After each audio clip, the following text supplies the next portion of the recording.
బ్రహ్మాండంబులు బ్రహ్మలు మొదలుగా నదులు వనంబులు నానా మృగములు విహిత కర్మములు వేద శాస్త్రములు అంతారామమయం.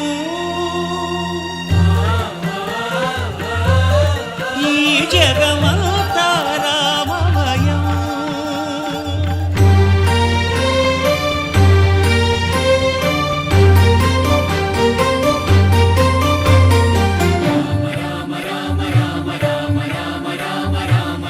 సిరికింజప్పడు శంఖ చక్రయుగముంచేదోయి సంధింపడు ఏ పరివారమును చీరడు అభ్రకపతిన్ వల్లింపడు.